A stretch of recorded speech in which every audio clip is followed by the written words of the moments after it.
Okay, let's talk about something that's, well, literally all around us, the environment. And this isn't some far-off, abstract idea. We're talking about the air we breathe, the water we drink, and the world we're building for the future. So, let's dive right in. When you think about it, our planet's future is kind of like a story with two possible endings. One is a world running on clean, smart energy, where we thrive right alongside nature. The other, well, it's a world dealing with the consequences of pollution and a changing climate.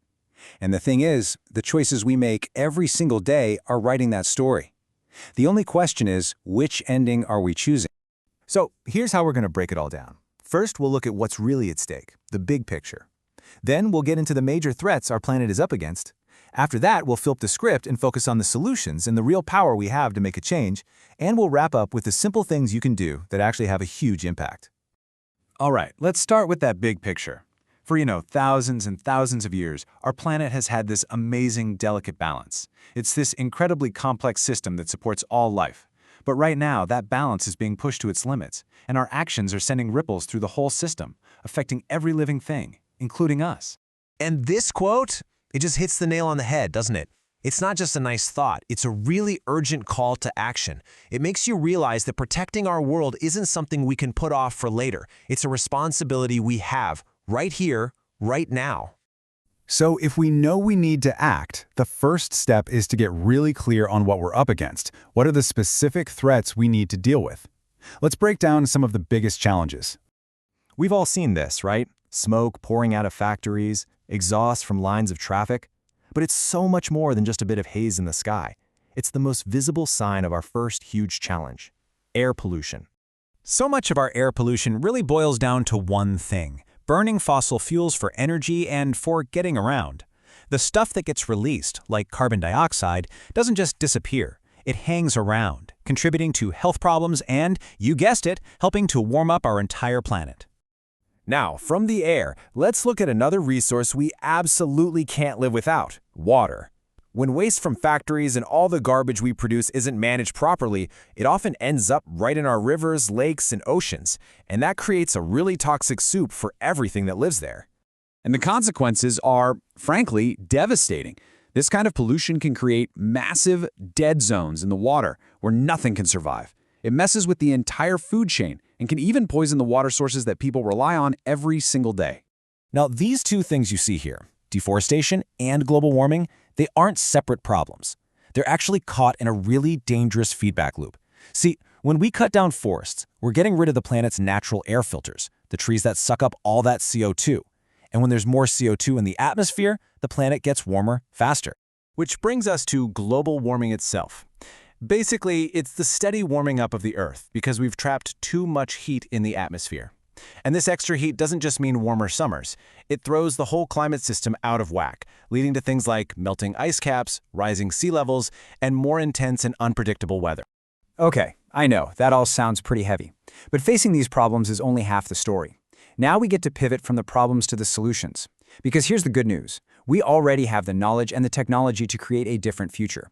This isn't about being doomed. It's about making a choice. And maybe the single biggest choice we can make is about how we power our lives. The contrast couldn't be clearer. On one hand, we've got the old way, fossil fuels that pollute our air and water. On the other, we have clean, renewable energy that's sustainable and works with the planet, not against it.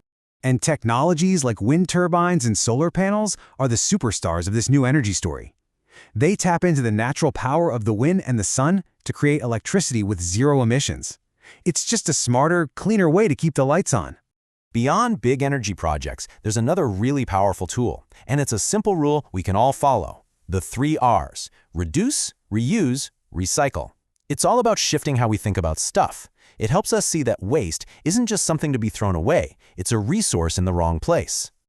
And the whole recycling process starts with this one simple action: sorting. When we take a second to separate our paper, glass, and plastic, it means those materials can actually be turned into something new, instead of just sitting in a landfill for hundreds of years. And that brings us to the most important part of this whole conversation. Because while the problems feel huge, the solutions start small.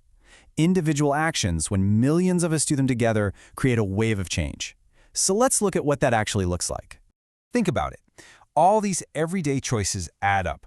Simple habits like flicking off lights when you leave a room, walking instead of driving for a short trip, or just being a little more mindful about what you buy. Each one is like casting a small vote for a healthier planet. And that personal impact gets even bigger when we team up. Getting involved in something like a community cleanup is an awesome way to see a direct positive change right in your own backyard. Plus, you get to connect with other people who care about this stuff too. All right, we have covered a lot of ground. We've seen how our planet is in a delicate balance, we've looked at the big threats it's facing, and we've talked about all the solutions that are already in our hands. So, time for a quick recap. First question for you. Can you name one environmental problem? We talked about a few big ones, right? From the pollution in our air and water to the whole planet getting warmer. I'm sure one of those comes to mind. Okay, next up, how can we protect nature? We saw that there are huge solutions, like switching to renewable energy, but also those simple everyday things, like planting a tree, or just following the 3 R's. And last question, what is recycling? At its heart, it's just that simple, brilliant idea of taking old waste products and turning them into brand new things. Pretty cool, right? If there's one thing to take away from all this, it's this. The future of our planet isn't some story that's already written. We're the ones writing it, together. It's not about a handful of people being perfect. It's about millions of us trying to be a little bit better. Every small, positive choice is like planting a seed for a healthier world. So the real question is, what will you choose to grow today?